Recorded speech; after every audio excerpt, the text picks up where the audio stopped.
much, Carla and Lindsay, for having me. I'm so excited to be here. Just want to pop on so you can see my face and say hello. If you guys have any questions as we go along, just feel free. Well, actually, I don't know the best way to do it. If you want to type in your questions in the chat box, we'll have some time at the very end for everyone to ask questions. So I am gonna go ahead and stop my video and share my screen.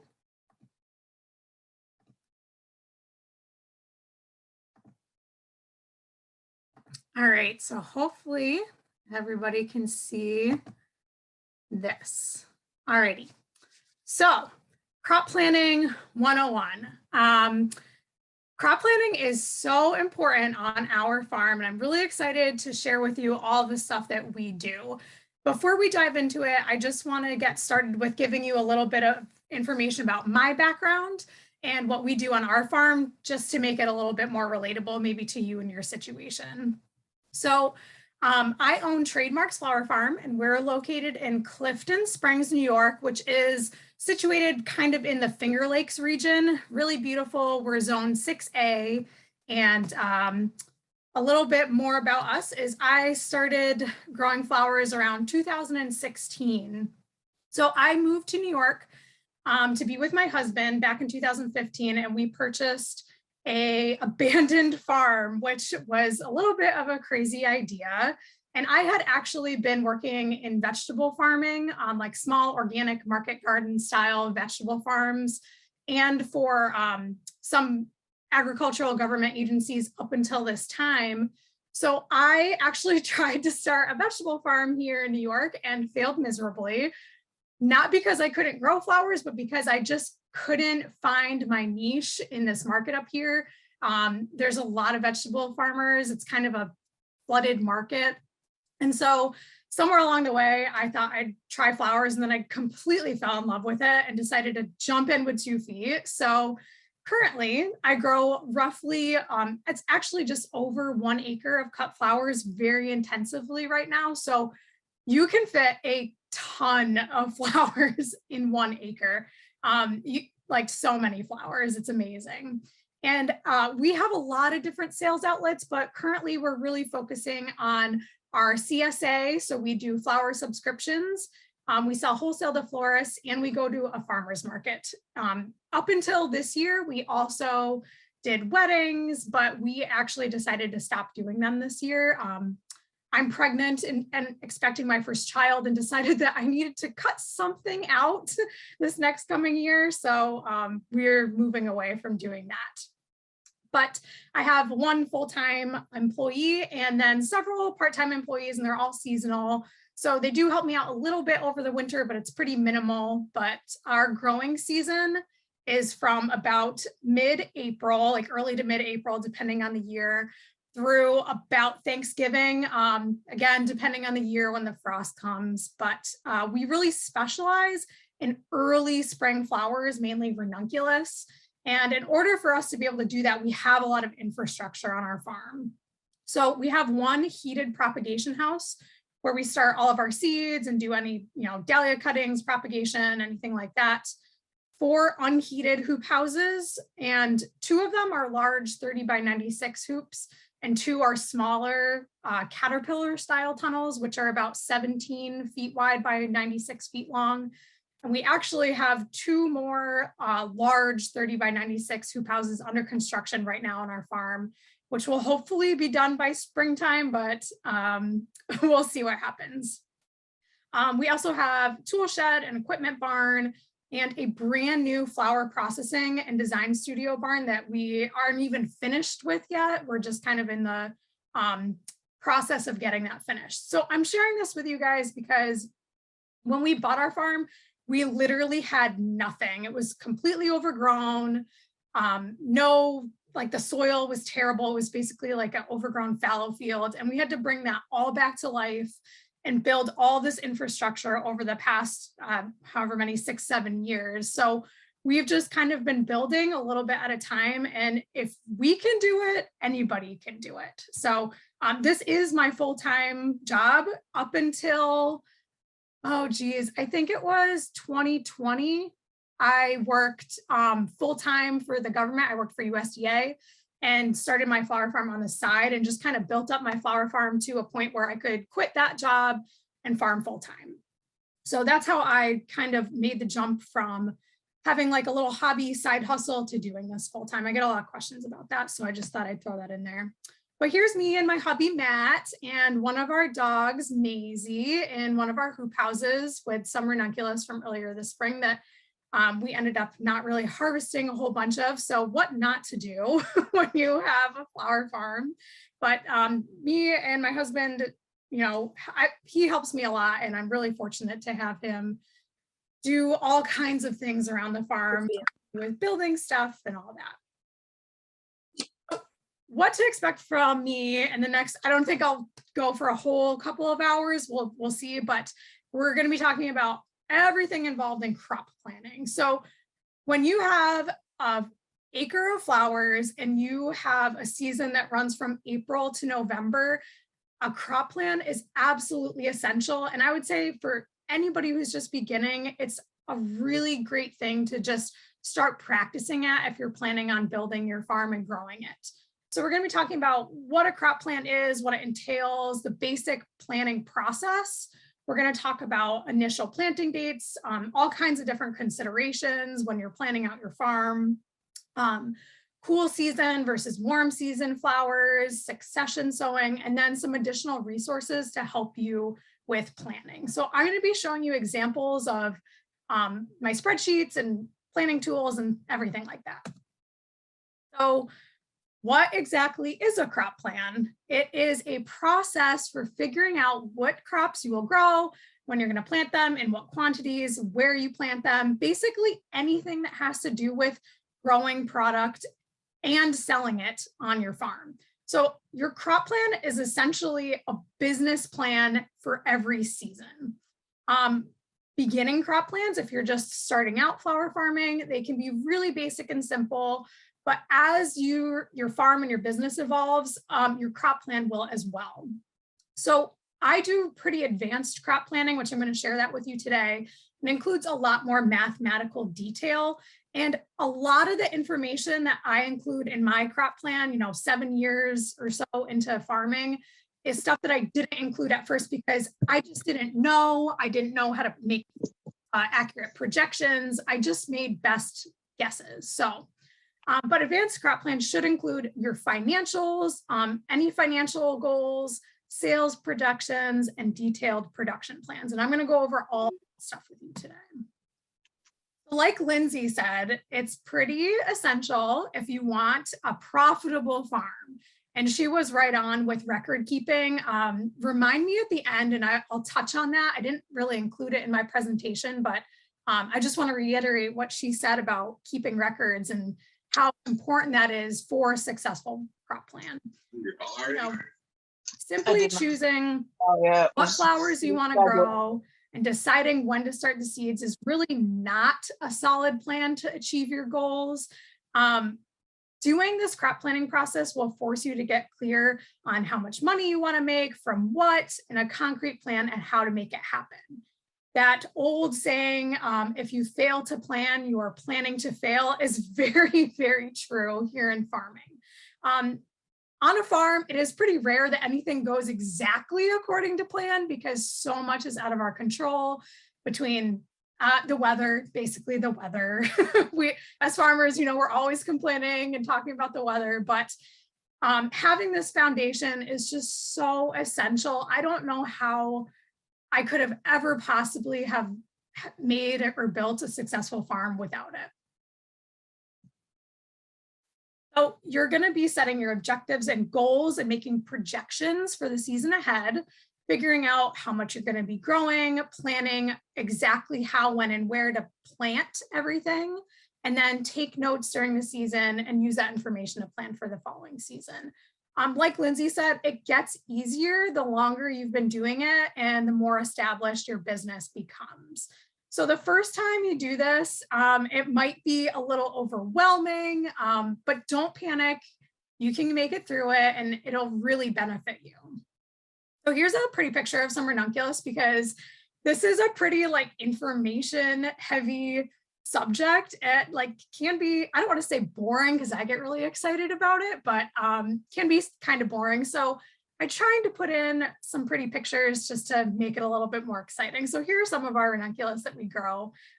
Those really beautiful flowers, they're my favorite. So had to include a picture of those. But before we even sit down to consider our crop plan, you need to have a basic business plan in place as well. So I'm not really going to be jumping into that, but think about what your markets are, your sales outlets. Are you selling to florists? Are you selling to grocery? Are you doing CSA retail or farmers markets? Weddings? Are you doing lots and lots of mixed bouquets or straight bunches? Depending on who your target market is and your sales outlets are, that is going to determine what types of flowers you're growing, the colors, the types, the varieties.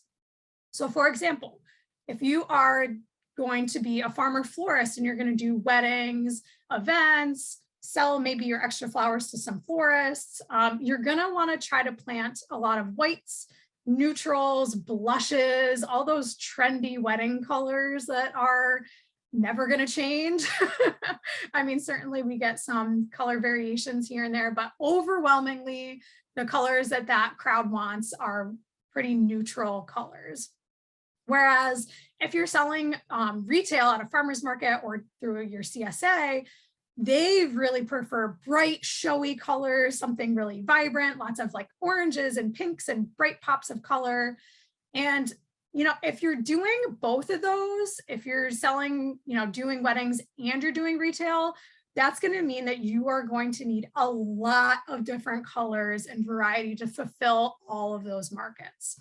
So also something to consider when you're kind of business planning, if there's something you can niche down on, really focus on and make your production more efficient. If you're doing lots of mixed bouquets, you're going to need tons of variety to make those focal flowers and fillers and secondary flowers, versus if you're doing less variety and just selling, straight bunches, you don't have to worry about planning to have, filler, secondary flowers, and focal flowers all season long.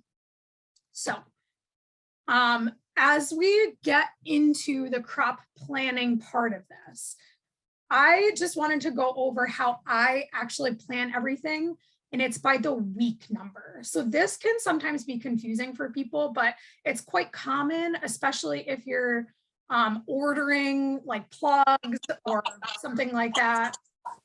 A lot of people plan this way. And so instead of using exact dates like, April 19th, I would say, week 40, I don't even know, week 14 of the year. I don't know if that's right, but so basically the first week of January is week number 1. The second week in January is week number 2. The third week in January is week number 3, all the way through to the last week in December, which is week 52. There's 52 weeks in a year. And I love planning this way instead of exact dates, because it makes your crop plan transferable to every single year. So you can just copy and paste your crop plan. So that, for example, every single year on week number 20, you're going to be transplanting your zinnias and your celosia, stuff like that. It also simplifies things because usually we try to reserve, Mondays or Tuesdays for doing seed starting every week in the beginning of the season, but it doesn't always go to plan, because if it's really nice outside one day, or if it's going to rain and we got to get plants in the ground, our schedule tends to shift a lot. So by saying, I need to seed X, Y, and Z week number 14, as long as it gets done within that week, I feel like I'm being successful in fulfilling my plan.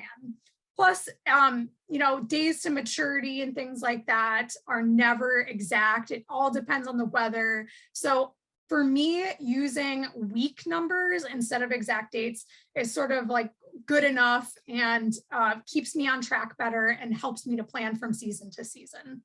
So I hope that makes sense. Okay, other considerations. The first time you do an advanced crop plan, like I said before, it might be really, really time consuming. I think the first time that I sat down and I did a crop plan the way I'm going to teach it to you today. It took me like 2 weeks to do. A really long time, but it was super helpful because it was really eye-opening. I was really forced to sit down and analyze all different parts of my business, all different parts of my crop plan, and it made me understand my farm better than I ever had before. So the first time you do it, it can be time consuming, might be a little frustrating, confusing, overwhelming, maybe a little painful, but don't give up on it. Once you do it for the first time, all you have to do is make adjustments for every season afterwards. So taking the time and effort to put into this process is really worth it. When you start doing it, you can do it as simplified or as detailed as you need it to be. Every year, my crop plan has kind of gotten a little more detailed. And then at this point, it's kind of the same, but you know. If you don't love spreadsheets, you're probably going to have to learn to love them. I am, excuse me, I'd never loved math or spreadsheets before I owned a business. I actually hated them. And now it's like an obsession that I have because it makes everything so easy. You know, in Excel spreadsheets, it does all the math for you. All you have to do is type in simple formulas. It's so easy. You know, you can use Google Sheets as well, but I highly recommend using a spreadsheet. Pen and paper work, maybe for your initial planning, but I recommend that you copy it into a spreadsheet because then you can just copy and paste for any future crop plans.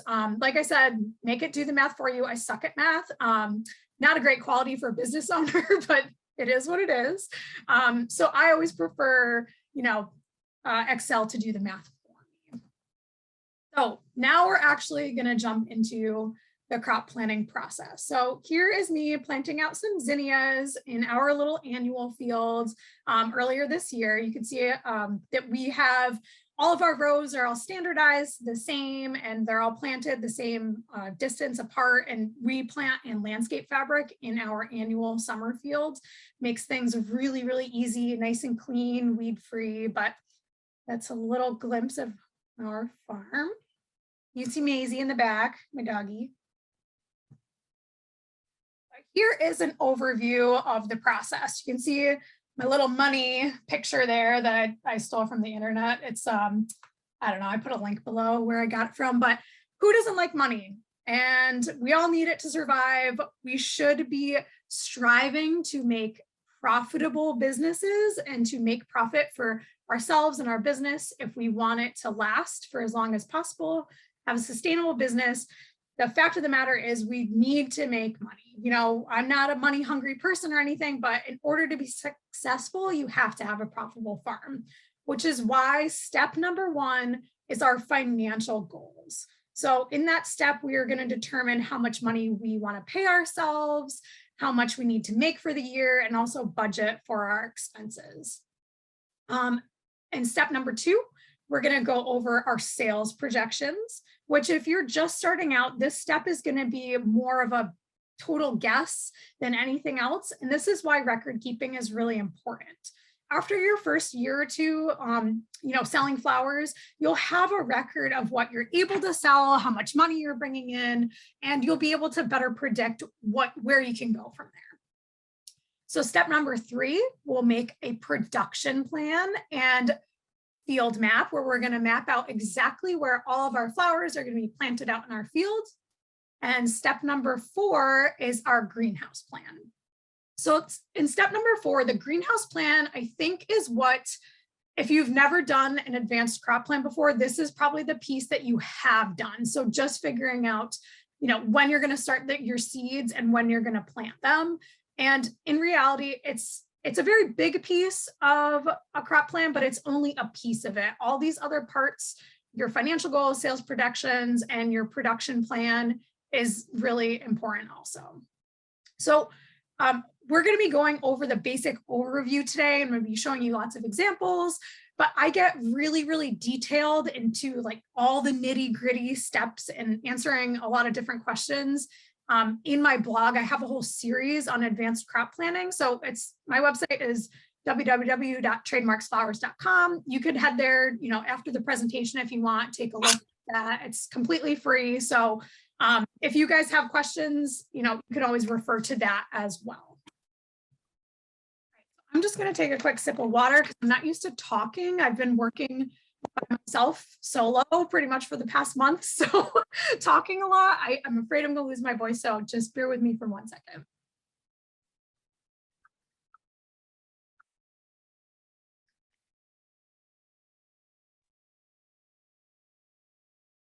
Okay.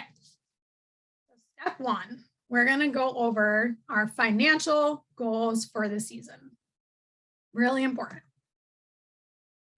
I recommend that you guys Google or at least look into holistic financial planning. And I actually think now that I'm saying this out loud, that Cornell Cooperative Extension might have, I think they have some information on their small farm website about this. We can check with Carla maybe afterwards, or we can Google it. But I'm not going to get too much into it, but it's holistic financial planning is a really good tool to use if you want to learn about planning for finances for your farm. But basically the whole idea is that we're going to start with planning for profit first. So the basic equation that we're going to be working in is profit equals income minus expenses. So step number 1, you want to plan your profit, your salary. So basically your profit is how much you get paid. So that's whatever money you want to put into your pocket or reinvest back into your farm. Step number 2 is to plan the income. So also known as your gross sales target. So, if you want to pay yourself, $40,000 a year, you obviously have to bring in more than $40,000 a year because you have lots of expenses that you pay for with the farm. And then step number 3 is to plan and budget for your expenses. So when you're first starting, again, this might be a total guess for you. And I think it's really important to make little goals. So if it's your first year flower farming and you just want to say, I want to just bring in, $1,000, $500 or $1,000. And I don't really care if I make a profit because this is my first year, that's fine too. It's all good. It all depends on what your goals are for your farm. So here is an example. Let's say that Jane Doe has a 3/4 acre flower farm where she produces flowers for weddings and event florists. She wants to pay herself $40,000 this year. Let's say this is her 5th year in business or something. And so that is her profit. That's what she's going to pay herself, and any farm improvements or investments she wants to make will come out of that $40,000 a year also. From experience, she knows that her farm operates at about a 50% profit margin. Yours might be totally different, but this is just a general number that I'm just throwing out there. Really depends on your business and what your sales outlets are, where you're located, all kinds of different things. And because we're operating at a 50% profit margin, she knows that she'll have to bring in $80,000 worth of gross sales. So because 40,000 times 2, 50%, $80,000. So she brings in a total of $80,000 in total sales. $40,000 of that is going into her pocket to pay herself, which leaves $40,000 left over. That is going to be for all of her expenses. And from that, you will budget for things like your labor, your supplies, overhead, insurance, yada, yada. The list is so incredibly long when you have a farm. So I hope that that is a good example for you guys. Again, planning to pay ourselves $40,000, our income, we got to bring in $80,000, and then we have $40,000 left over to account for our expenses. So as we're going through this, those may sound like crazy numbers to you if you're just starting out. I know when I first started, like my first 2 years in business, like I didn't make any money. I didn't really know what I was doing. So of course I didn't really make any money, and that's okay. That's probably going to happen to most people. So just set your financial goals according to your own personal goals. If you want to just make a couple extra $100 selling your flowers, that's great. You still should plan for it. If you want to do this full time someday, you really should get into the practice of trying to plan for this. The most important part is to plan to pay yourself first. That way you're prioritizing making a profit and making money. Because if you're not making a profit, you're just going to be, taking money out of your own pocket for this really expensive hobby, which is fine if that's what you want. But, it'd be nice to kind of make a little extra cash. So your first few years, I don't know how many years people have been farming, but your first few or many years, you're most likely going to take all of those profits and invest them back into the farm anyways. However, it's still important to plan this way so you can eventually pay yourself a decent wage. I also just want to throw in here that in this step, I like to sit down and just kind of think about the next, 3 to 5 years of the business.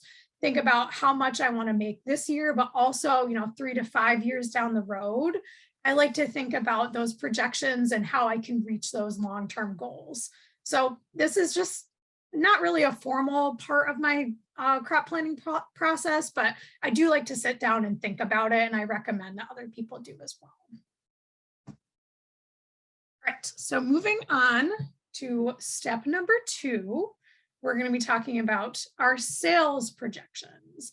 So this one, again, might be a little tricky for brandy new flower farmers, but I just encourage you to make your best guesses possible. So now that we know that we need to bring in, we're just going to keep using the same example of Jane Doe and how she wants to pay herself $40,000 a year this year.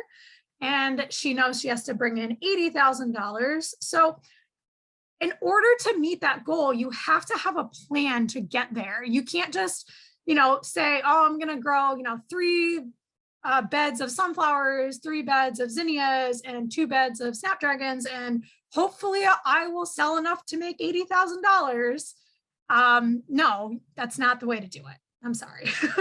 But we can use our sales projections to make a plan on how much we're going to sell through each of our sales outlets in order to meet this very important goal of ours.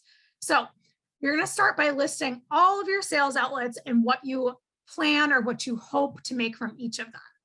And this is really important because it also kind of serves a secondary purpose as your sales targets. So for me, I make my sales projections, and then every month throughout the year, I refer back to my sales projections to make sure that I'm meeting those goals. And if I'm not, I can make adjustments during the season to try to meet those goals. And all of these projected sales from all your different outlets should equal your target from step 1. So in this little example, you guys can see down here, we have all of our outlets listed. So Jane Doe is going to be selling weddings, farmers markets. She is going to have a CSA and do a few on-farm workshops and also sell wholesale to florists. And she expects that she'll make $40,000 a year from her weddings, $20,000 a year from her farmer's market, $10,000 a year from her CSA, and then $5,000 each from workshops and wholesale, which brings her to a grand total of $80,000 a year. So this is obviously a simplified example, but it's showing you that her sales projections are a concrete plan of what her goals are for each sales outlet in order to reach her goal. So highly recommend this. Once we have our sales projections, we're going to make a marketing chart.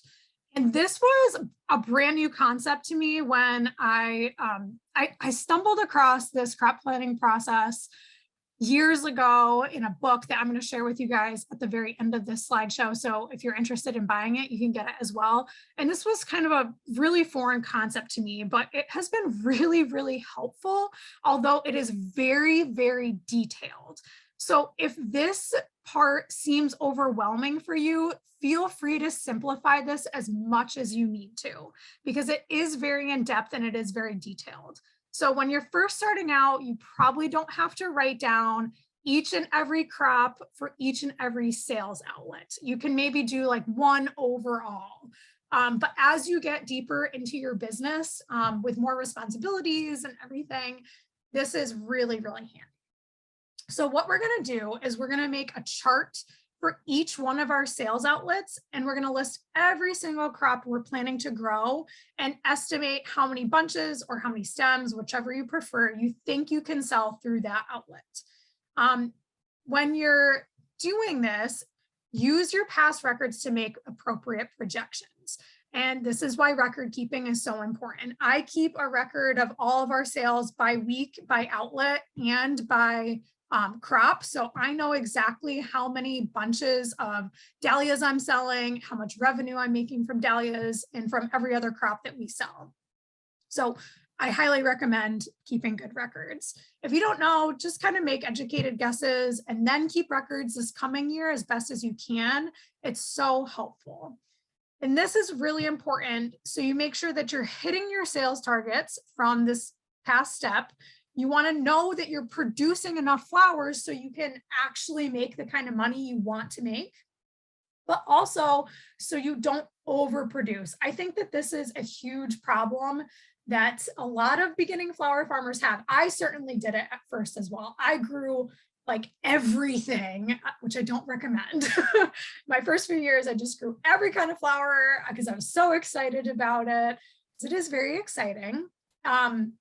But then I ended up not even harvesting a lot of the flowers I was growing. And that just means you're throwing money out the window. I'm going to reiterate this because it costs so much money and takes so much time and effort to grow a flower to maturity. You have to pay for the seed or the plug, the soil, the tray, the greenhouse, all your infrastructure, propane. You have to pay yourself or someone else probably eventually to take that plant and put it in the ground, grow it on, fertilizer, pinching, staking, netting, all these things cost so much money. All of your money is invested in that plant. And then when it finally gets to the time when you actually can harvest it, when it's flowering, if you don't, you're throwing all of that money out the window. So think about that. On a farm, it's inevitable that we will have some overproduction and some waste. It's just the way it is, but the goal is to minimize that as much as possible. So that's why this marketing chart can come in handy. And again, keeping records on how much you're selling through every sales outlet makes this really easy for coming years. So here's an example. This is a simplified example, but this is a marketing chart for a farmer's market. Now you would make one of these for each one of your sales outlets. So you'd make one for your weddings, your farmer's market, your CSA, or whatever else you're selling to. And I don't know if you guys, can you see my little cursor here? Maybe I can. Sure can. Yep. Can? Okay, awesome. So, whoops. Oh boy. Here we go. All right, so where my cursor is, you can see here we have our crop and product list. So I'm just listing all the flowers that we grow, and this is a simplified example so I could fit it on the screen for you guys. Mine is much larger than this, but you're going to put all your flowers that you grow here. So I have adriatum, dahlias, dianthus, eucalyptus, lisianthus, snaps, sunflowers, zinnias, all the flowers that you plan on growing to sell through your farmer's market, you're going to put in this column. I like to include financials on this, but you do not have to. I just think it's really useful information to make business decisions. So I usually put, this is a typo, you can ignore that. Oh, I don't know why it says vase, it should say bunch, but we keep track of everything by bunches. And our number of stems per bunch vary from either 5 or 10. So I make that distinction here in this column. And then I put the rough value. And this is, through different sales outlets, we have different price points, but just to simplify things and make it easier for myself, I just put a rough value of what I would sell, a bunch of adriatum at the farmer's market.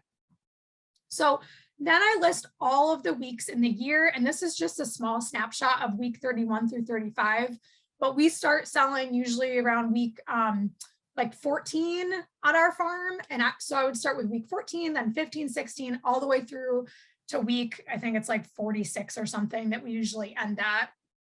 And I make a guesstimate of how many bunches I'll sell at my farmer's market every week. So, I took some of these numbers are based off of what we sold in, 2022. So at the farmer's market, I sold 5 bunches of Adratum week 31. I sold 5 bunches of Adratum week 32. You can see I sold 20 bunches of Lisianthus week 31 at the farmer's market, 20 bunches of Lisianthus week 32. So this is why keeping records is so important. I feel like beating a dead horse, but I write down everything that I sell at the farmer's market. So when I'm making my marketing chart for the following season, I can just look back and see, okay, this is what I sold. Maybe I could sell a little bit more this year, or maybe I won't, grow a certain crop or whatever. But this is the part that takes a lot of time and is going to require patience from you. And again, if this is something that you haven't kept track of in the past, it's totally okay to just make some guesstimates here. And then you're going to add everything up. So your total number of bunches that you plan to sell of every crop through your farmer's market. I also have my total projected revenue here. So I find this really helpful because it will add up all this for you. So let's say that this is my final marketing chart for 2023, or let's say it's Jane Doe's. And as you can see, I'm projecting that I'll only make $6,225 from this farmer's market over the whole season, when we planned on making, I don't remember what it was from our sales projection. Let's go back to it. We planned on making $20,000 from our farmer's market. And we're only projecting that we're going to make $6,225 here. So obviously that's a problem. So we need to either adjust what we think we can bring in total from our sales projections, or we need to figure out a way to sell more product through our farmer's market and change this marketing chart so they equal the same. So hopefully that makes sense to everybody. You're going to repeat this process for each of your sales outlets. Let me think if there's anything else I want to talk about for this page. I think that's it. How do you keep track of mixed bouquets? So that's a great question. So I have I wish I had, remind me at the end, and I might be able to share, like show you on the screen a copy of my record that I keep, but I have a basic sheet, like for our farmer's market, for example, where I list all of the products that we bring. So if it's straight bunches, I'll just say we're bringing, 20 bunches of ranunculus, 50 bunches of anemones, 60 bunches of narcissus. And then below that, I have a chart with my mixed bouquet recipe.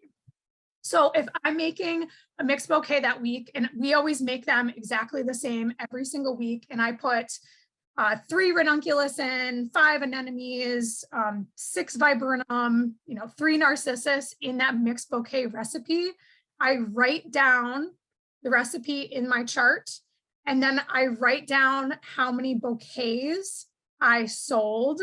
And so you can figure out how many stems you sold from that. Does that make sense? Yeah, that's super cool. Thanks. Yeah, I will remind me at the end, and I'll try to show you a picture of how I keep track of that.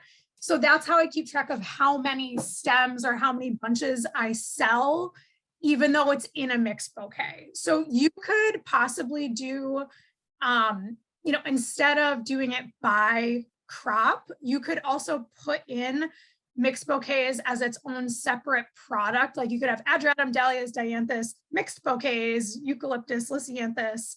And even though your mixed bouquets are going to be different from week to week, it still might be a way that you want to keep track of things. If that makes sense. Yeah, that's pretty neat how you put it in a separate chart and then keep track of it every week. So yeah, helps you plan for how many stems you need to produce every year. That's really neat. Yeah, it has made my life so much easier to be able to, especially at the end of the year. We sell quite a few mixed bouquets at our farmers market. I actually hate mixed bouquets. I hate making them. If I never had to make one again, I would be a really happy person, but people love buying them, so we still make them. But it's really useful for me to look and say, okay, we sold, I don't know, 500 mixed bouquets or something, but here is what those mixed bouquets were made of. Here's all the pieces and the parts and how much money we made from those individual crops that were included in the mixed bouquets. So if that makes sense. So we'll come back to that at the end. I'll try to show you guys I'm just going to make a note for myself actually real quick. Show pic of mixed bouquet records. Okay, great question. So moving on to our marketing charts. So once you have a marketing chart for each one of your sales outlets, add up the total projected revenue from each one of them, and it should equal your projected total gross revenue that we figured out in step number 1. So when you do a marketing chart for your farmers market, your weddings, your CSA, yada, yada, and if you only have one sales outlet, man, you are golden. It makes it so much easier. But if you have multiple ones, like most people do, add up what you're going to make from everything. And it should equal, in this example, $80,000 that Jane Doe needs to bring in order to pay herself. And if it doesn't, just make adjustments. And obviously, this does not include miscellaneous non-flower sales, like if you sell dahlia tubers or if you do workshops that don't include flower sales, plant sales, or whatever other miscellaneous income that you have. So this is great because now this is your plan to meet your financial goals. So you know how many bunches you have to produce to reach your goals. Like, how awesome is that? There's no more guessing.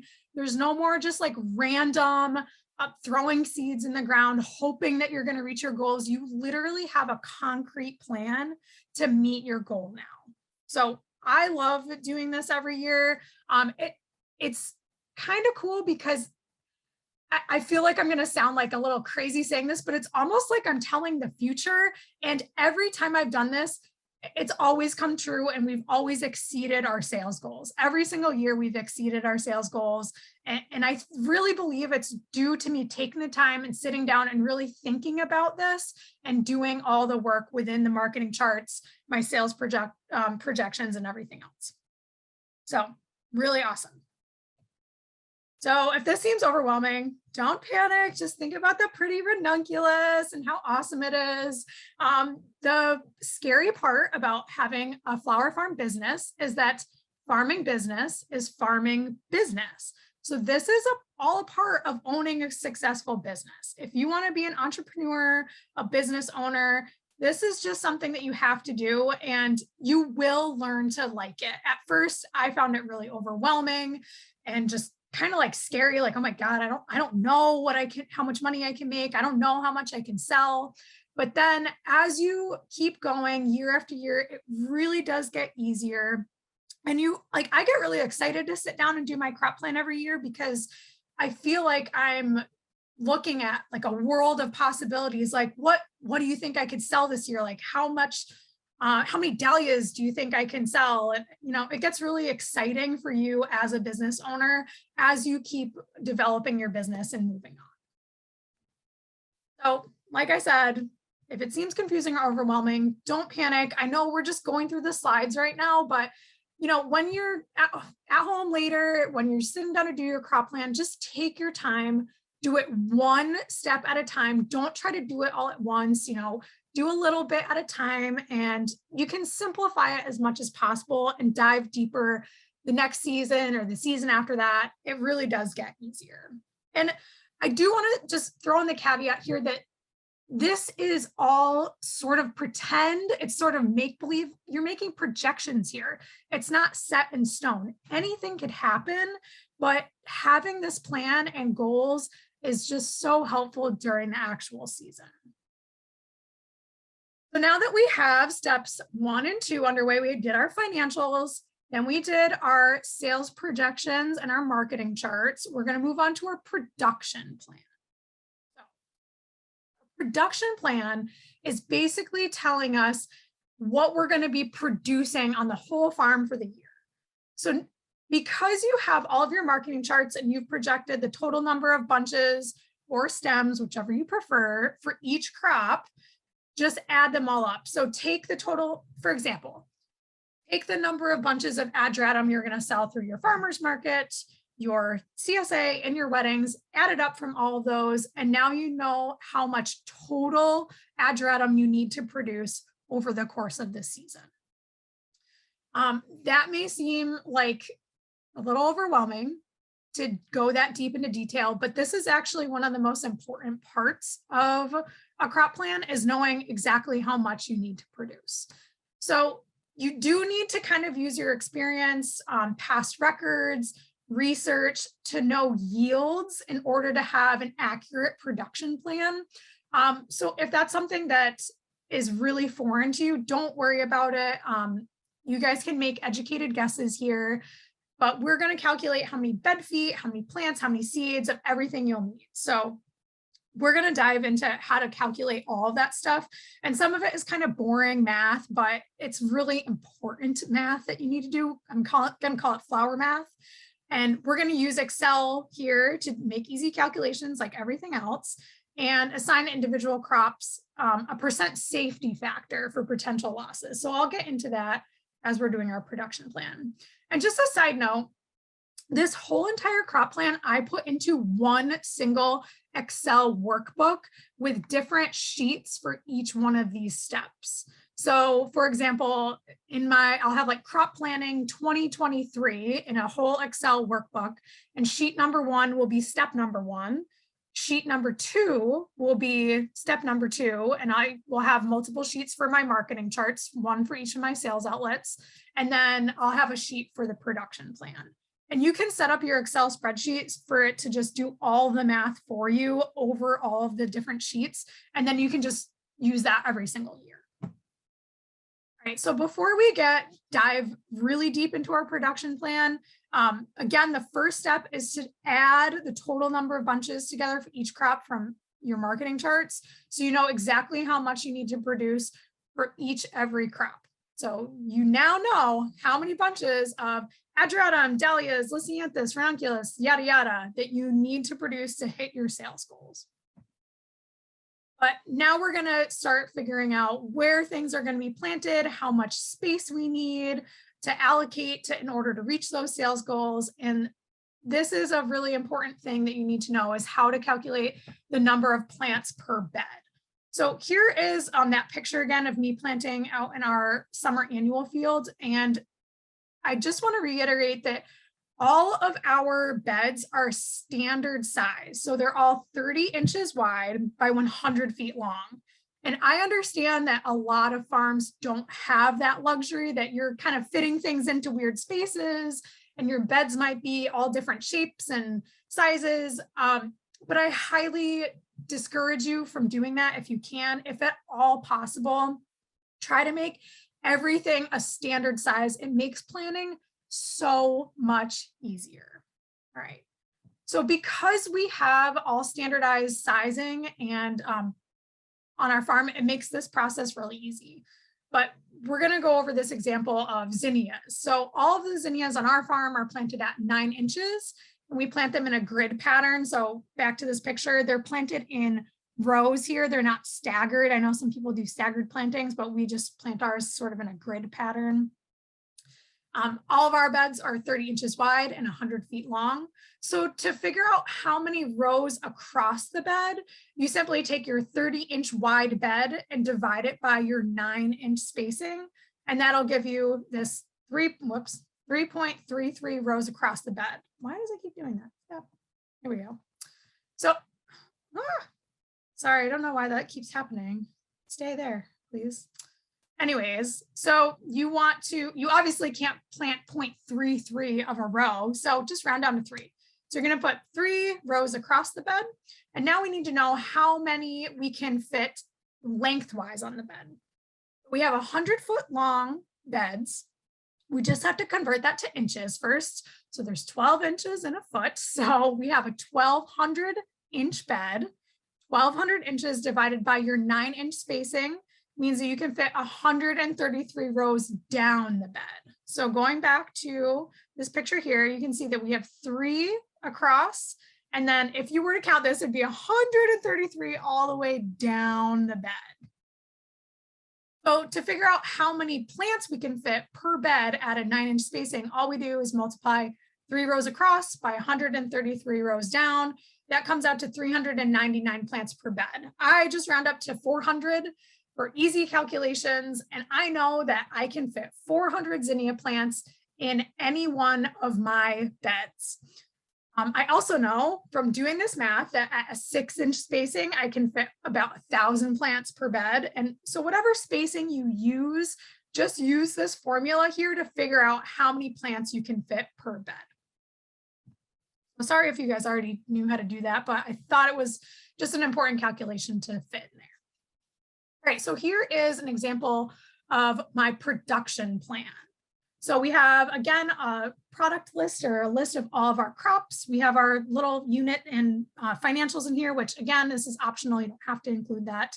And then this total number of, sorry guys, I keep doing that. I'm like trying to highlight things as I'm talking to you because I'm used to doing that. Here, I have this little laser pointer. There we go. So here, this total number of bunches needed, this is the numbers that we got from adding up all of our marketing charts together. So we're going to keep using this Adratum as an example.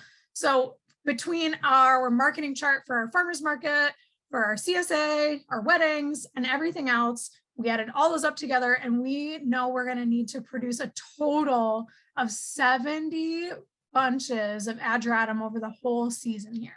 So we did that for all of these flowers in our list.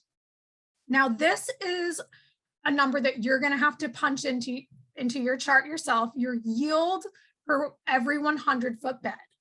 I use yield per 100-foot bed because all of our beds are 100 foot long. You may have to alter this if all of your beds are not standardized. You may have to do yield per plant or something like that, but I find this to be the easiest way. So I know from experience that I can get about 160 bunches, actually probably more than that from a 100-foot bed, but we never harvest all the Adratum that we grow because it's so unbelievably prolific. But from these two numbers, you can figure out how many beds you need. So all you're doing here is dividing 160 by 70, your yield by your total number of bunches. And it's going to tell you exactly how many beds you need to plant of Adratum. Like, how freaking handy is that? So awesome. So I do that for all of these flowers. Now, you may get some funky numbers like 0.44 of a bed. That's weird. I would never plant 0.44 of a bed or 1.63 of a bed. So I always kind of, just use this as a guide. This part, the percent field safety factor in this next column, is really, really important. So this is basically accounting for any losses you might have in the field. So after you transplant, if you typically lose Adratum to like diseases or environmental issues or whatever, if some plants die, I always put in a percentage here so I can account for any losses. We always want to try to grow a little bit extra just in case things die, because they do, and not every single stem that you have is going to be marketable. So I always put in a percentage for every crop. And some crops, I don't put anything, like as you can see with this dianthus, I just don't have a percentage because there's just so much of it. We never use it all. Well, we do usually sell every single stem, but it's just so productive and I never lose any plants. So I don't even put one in for that. But dahlias, I always put at least a 20% field safety factor because our yields with our dahlias vary so incredibly widely depending on the weather from year to year. For example, 2 years ago from one of our 100-foot beds, I was probably harvesting probably at least 50 bunches a day for every harvest day from one bed. of dahlias. And then last year with the drought, this past season with the drought over the summer, I was really lucky if I was harvesting 10 bunches. So really crazy wild swings with dahlias. So I always put at least a 20% field safety factor in. So this is just what's added on top of the number of beds you needed. And then this column, add field safety factor or percent loss here. All this number is your number of beds needed plus 10%. So that just bumps this number up to 0.48 of a bed for adratum. And then I always round up to even numbers. So I have a final number of beds needed here. So I'll plant a half a bed of adratum. I'll round my dahlias from 1.95 up to 2 beds. And as you can see, I just plant everything in quarter increments of a bed because otherwise it gets way too complicated. And if you're really short on space, then, do however you manage your own farm. But you can see at the very bottom of this final number of beds needed, I added up all of the beds I needed and got 9.5 total beds are needed on the farm.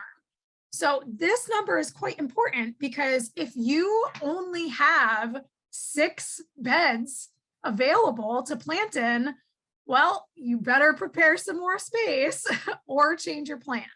And on the flip side, if you have like 20 permanent beds on your farm and they're all planted and ready to go, but you find out that you only need 9.5, 10 beds to hit your goals, then why are you spending so much time and effort preparing all this extra space that you don't need? So this is a really important number to look at. So here's our next column here, number of plants per bed. And this is all dependent on that, how many plants we can fit per bed calculation we did before. So adratum, we plant at 9 inches. So I know I can fit 400 in there. Our dahlias, we plant those 12 inches. So I know I can fit about 100. Our dianthus, we plant 6 inches. I know I can fit about 1,000 plants. So based on the number of beds you need and the number of plants per bed, since I only needed a half a bed of adratum and I can fit 400 plants per full bed, that means I'll need 200 seeds of adratum. So this number is great because we are going to put this into our greenhouse plan at the end, and we're also going to account for some loss there as well, but that will serve as your seed order at the beginning of the season. So, you can just look at this and you can tell exactly how many seeds you need to order. If you're anything like me, I will guilt-free admit to this that I always order way more seeds than I need, and I shouldn't because I have this right here in front of me that tells me how many seeds I need. So you're not wasting money just ordering a bunch of extra ones. You have that all right there in front of you. Okay, so there's any questions about this particular part of the crop plan? I don't even have my little chat open. Sorry, I'm going to open this and get back to. There are some questions there about grid spacing and estimating different ways. Okay. How do you calculate staggered spacing instead of grid? Great question. I've never done it before. So you're just going to have to literally do the math yourself. Take a piece of paper. I am a very visual person. So if it were me in my Neanderthal ways that I am, I would take a piece of graph paper and write out, okay, my beds are 30-inch wide, and here is my staggered spacing that I usually use. And here's how I figure it out, how many I can fit in each bed. So I figure that you'll do it about the same because you still have, here, I'm talking this through as I'm thinking about it, but you still have the same amount of rows going across your bed. Lengthwise might be a little different, but yeah, now I've never done it before, sorry. Are there any resources for specific flower crop yields per plant? I asked the same question to every single person, every single farmer I met, my first, second, and third year of flower farming, and the answer is no. So you can look up some information in cut flower books. There's one by Armitage, and actually have it in my office here somewhere, but there is a book called oh shoot, what is it called? I try to find it at the end, but there is a cut flower farming book that has some information about yields, but this really, really depends on your climate, on your piece of property, how your production is. You know, if you suck at growing zinnias, your yields are going to be way better at somebody who's been growing them for like 30 years. So this is why it's so important to keep records. You have to keep track of your own yields. And how do you estimate yields per 100-foot bed for each crop? So the way I do this is, you know, all of our beds are 100-foot long, and I have a record of, you know, how much of that bed is planted per crop. And every single harvest day, we write down exactly how many bunches we harvest out of the field. So then I just look back at it over the winter time when I have more time to myself, and I can just look and say, okay, looks like week 21, you know, we harvested 50 bunches of ageratum from this half a bed that I planted. So keeping records is super, super important. And, you know, some things it's easy, like something like stock, when you plant it and you plant one seed and you get one stem, like if you plant 1,000 plants per bed, you know, you're going to get roughly 1,000 stems. I mean, minus a little bit of loss there. But for things like dahlias or zinnias, where you get lots and lots of flowers per plant, you're just going to have to keep records of that and make your best guesstimates. Yes, Specialty Cut Flowers by Alan Armitage is the book. Thank you, Julia. That is a very, very helpful and useful book. I highly recommend every single flower farmer to buy it. You can get it through the ASCFG, probably on Amazon too, I'm not sure. But Specialty Cut Flowers by Alan Armitage is probably the best place to start for yields, other than keeping track of records yourself and making your best guesses. Okay, Jenny asked, we are in 6B here in production. Have you seen a benefit to doing more perennials versus annuals in regards to production and profit goals? This is an interesting question. I would say that it really depends on your business. So, and it really depends on the perennial. And I'm not sure if I can give you a whole lot more of an answer than that. On my blog, I have an article about estimating, doing enterprise budget analysis. And that is basically taking a look at all of your expenses and projected profit or projected income from every specific crop that you grow, and deciding which is the most profitable and which is the least profitable. So there's a whole other, you know, that could be a whole other talk that I can go down. But if you go to my blog, there's a whole article about determining which flowers are the most profitable for you in your own situation. So I highly recommend that. Really, it's highly dependent. Are you banding bunches in standardized 5 or 10 stems with harvesting in the field to make counting bunches every day easy? Yes. So as we harvest, we almost always harvest in either 5 or 10 stem bunches, with the exception of when we are harvesting specifically to make mixed bouquets. And that the only reason we don't bunch them in the field is because we're just going to unbunch them to put them into mixed bouquets.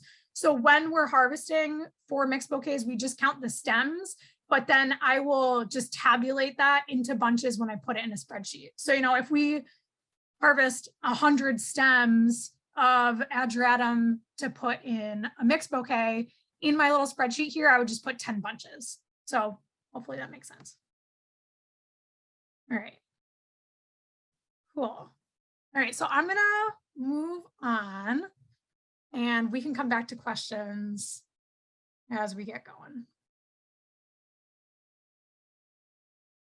So as a part of our production plan, we're going to make a field map. So here in our production plan, we determine exactly how many beds we need of each and every crop we're going to grow. We know exactly how many beds we need, but we don't know where those plants are going to be planted. We don't know where those crops are going to be planted. So that's where your field map comes in. This is so incredibly important. I did not make a field map and plan out where I was going to actually plant every single crop when I first started farming. And every single year I would be in a panic trying to figure out at the last minute, like playing Tetris, like, oh my, okay, I have like 6 trays of zinnias. Where am I going to put them? Or I'm going to plant them? I don't have enough land ready, or I don't have enough beds prepared. So you will save yourself so much stress if you just do this one thing. I promise you it will be totally worth it. But the first step is to draw an accurate field map of your farm that includes the exact number of beds and the dimensions of each. So actually we have more beds on our farm now, but a couple of years ago we had 80 beds that were 30 inches by 100 feet long. And on this field map, I also put landmarks, landscape items, water lines, things like that. The most important part of this is to actually get out there and measure things. It's going to be so useful to have an accurate map on your farm with real measurements and dimensions. I highly recommend picking up one of these things. This is a measuring wheel. You can get it on Amazon or literally any hardware store. And you just put that little wheel on the ground that has a little meter on the bottom, and you just walk with it and push the little wheel along. It has a little handle you hold on to, and it'll tell you exactly the length of your beds or the length of the block, like your garden block or your field block or whatever. So when you have all those dimensions, you can figure out exactly how many beds you can fit within a specific area, if it's a new area or something like that. And then you can assign each one of those beds on your farm a number or a name. So on my farm, every bed has a number, just like 1 through 80. And then when you look at this production plan here, you can just say, Ageratum is going to go in bed number 3, and dahlias are going to go in bed number 4 and 5, or whatever. So you're going to actually assign each crop from your production plan to a specific bed with a number or a name on the farm. So I have a paper map that has all of this information on it, but then I also have an Excel sort. It's not really a map, it's more of like a listing of every single bed number to simplify things, so I can just like plug in every crop into a bed. So here is a picture of a very, very old field map. Guiltily, I could not find my updated one when I was kind of rushing to put together this presentation. But as you can see, this is a very rough map here. This dark gray area is all our roadways and our driveways. We have a fence line here. I know I'm a very talented artist, and you guys can hopefully tell that's a fence. We have a pasture over there, and then we have another fence line over in this area. And I've made a note of certain things, like over here a few years ago, we couldn't plant in this field because it was so wet. So we had to drain it, which we actually did a year or 2 ago. We put in some drain tile to make that plantable. We'll be planting into it this year. I have some tunnels, and these are actually, this is not a super accurate map now of our farm, but you can see that I have this blocked out, and I measured this whole block from the very beginning of our field all the way down to this tunnel, and it's 105 feet long. So I know that I could fit 20 beds that were 30 inches wide with 30-inch aisles in that area. So this is really handy. You can just measure everything out on your farm. It's really helpful in the wintertime when you're sitting down to plan when you're going to plant things. So I highly recommend doing something like this for you to refer to when you're cozied up in your office in the middle of winter trying to figure out where you're going to plant everything. But then we have this sort of like macro version of our farm that helps with planning. But then I also have this map here that I have in Excel. So I have, as you can see here, hoop house number 1, we have 6 beds in it. So that's this whole gray area. And then I have a little space in between my hoop houses, which I actually cover crop in, or I plant stuff in, but we have, I put 9-inch spacing in here. That's why it says that. And then I have hoop house number 2. So here are our other 6 beds in that hoop house. And then it goes on. And then this is our annual fields. So I have 6-inch spacing down here, and these are all those beds. So you can see every single bed on my farm is on this Excel sheet, and it has a dedicated number 1 through all the way down through 80. and I will look at my production plan, and then I will plug in all of those flowers into this map. So I know when it's time to plant, I know exactly where I'm going to plant it, and I know exactly when I need to have that bed prepped in time to be planted into. So I would not skip this step. I have been there when I, did not do this, and then panicking when I have all these trays that are getting root bound that need to go in the ground, but I don't know where I'm going to plant them. So really important to do this as well. Let's see. Let me go down this way. There we go. All right. So when you're mapping out your flowers on your farm map here, there's a lot of different considerations you need to think about. And it can get, like when I was first farming and I didn't have a ton of space dedicated to the flowers, I was always feeling like I was kind of playing Tetris, trying to fit everything in. And it got really complicated because you have to consider so many different things. So some things you should think about when you're planning on where you're going to plant things is spacing. You know, putting similar space flowers together, especially if you're using landscape fabric. Like we use a lot of landscape fabric on our farm. We used to use plastic mulch, like the biodegradable mulch in a mulch layer, but got away from that just because we have a lot of rocks in our soil and it didn't really work that well. But as you can see, like I have this whole block right here is dedicated to 9-inch spacing, whereas this one down here is dedicated to 6-inch spacing. So planting similar things together in the same sheet of landscape fabric makes things obviously really easy. You can't plant something you want, you know, planted 6 inches apart in a piece of 9-inch landscape fabric, obviously. So don't put super tall flowers like amaranthus or sunflowers in the south or the east, because it's going to block the sun from all your other littler flowers that are behind it. Your crop rotation plan. If you guys don't have a crop rotation plan, you should definitely make one and incorporate that into your production plan.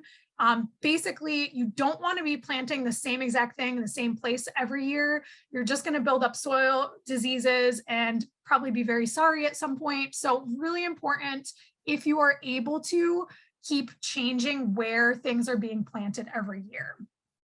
We could have a whole other talk on crop rotation plans, but we're not going to get too much into that today. But pest and disease management, similar soil nutrition amendments or soil requirements, soil preparation timing and transplant timing. If something likes full sun or partial shade or wherever, if you have some parts of your field that are shadier or sunnier, you may want to think about that. Bloom timing and harvest timing. You know, if you are planting, let's say lisianthus and dahlias that you're going to be harvesting at the same time in August, you don't want to plant your lisianthus on one side of the field and your dahlias way on the other side of the field and going to be driving or, you know, walking really far back and forth during harvest days. You're going to end up wasting a ton of time. So really thinking about efficiency here, like maybe you want to set up your field blocks so you plant all of the things that are going to bloom at the same time in the same place. Staking or netting requirements. You need to leave a little bit of space if you're going to be staking things or netting things. Maybe you want to put things that are netted, grouped together. Maybe it doesn't matter on your farm. You know, everybody's farm is different. Flower family group, that kind of ties back into your crop rotation plan, but irrigation, water management, wind protected areas. If you have a really windy area on your farm, don't plant cosmos there. They will fall over no matter what you do, I promise. Excessively wet or dry areas. You know, if you have an area that's really, really wet, don't plant things that don't like wet feet there. Don't plant peonies there. They won't like it. And then double or triple cropping. So if you're planting multiple plantings in the same bed, you need to take that into consideration as well. All right, so before we go over to our greenhouse plan, I'm going to open up this chat again and look at the questions we had.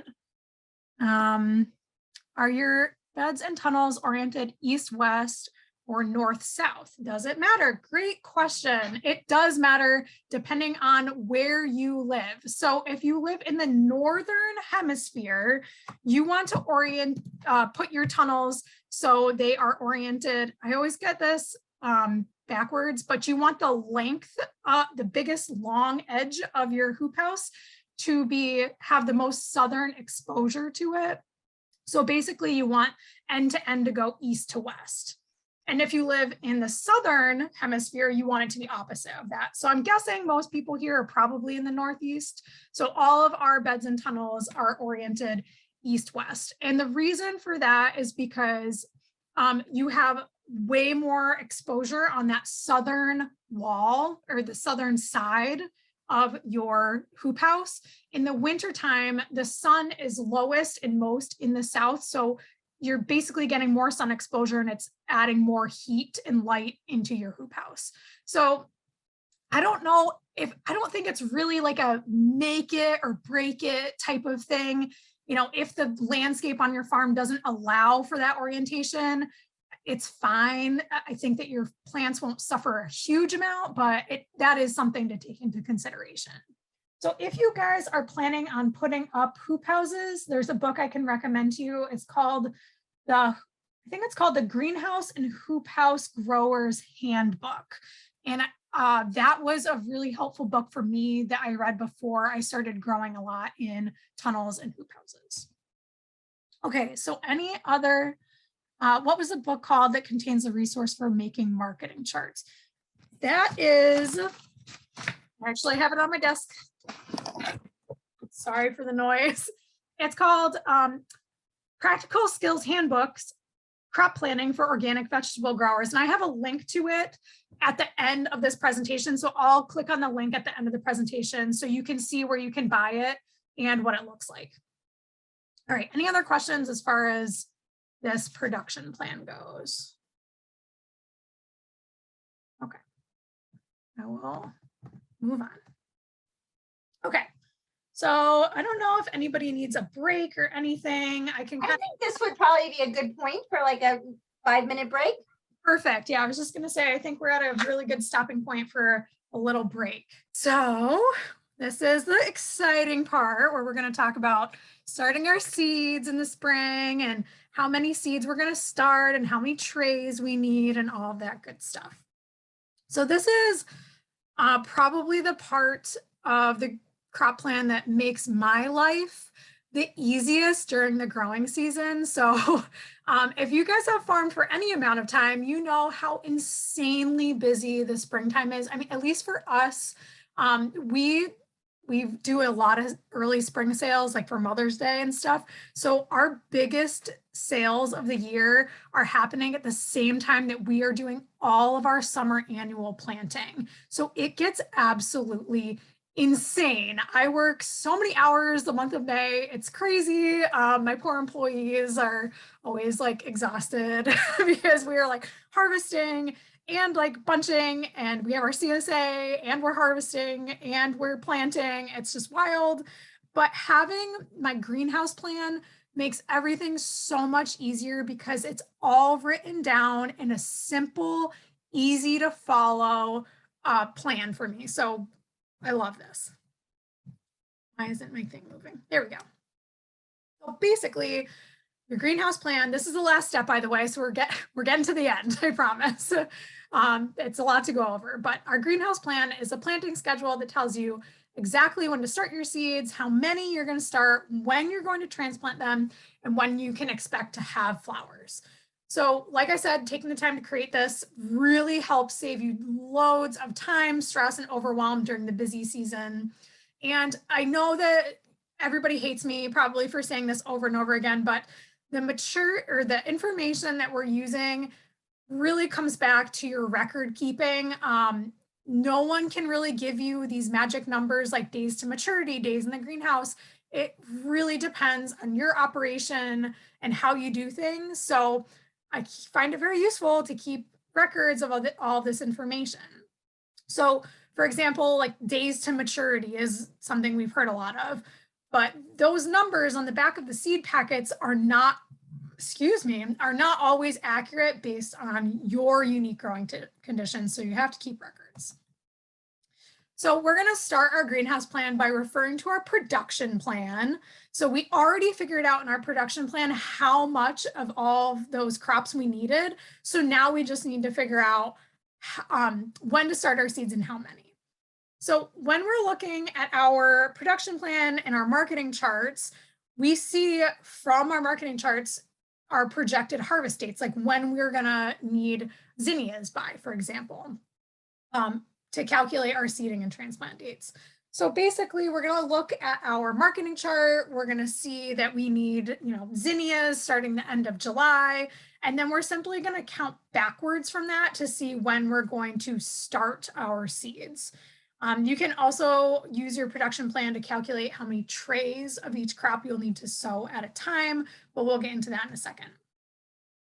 Within our greenhouse plan, there's a few different steps. So first, we're going to calculate our sowing and transplant dates for each crop. And step number 2, we're also going to calculate our sow and transplant dates for each succession within that crop as needed. So we'll go over that. Step number 3 is calculating how many the number of trays you need to sow of each crop and succession. And then step number 4, we're going to sort all this information by sow week into chronological order. So you literally have a list in order of when you need to start your seeds. And then step number 5 is kind of optional, but I highly recommend it. Just inputting all of that, the seed starting dates into a farm planner or a calendar so anyone can access it.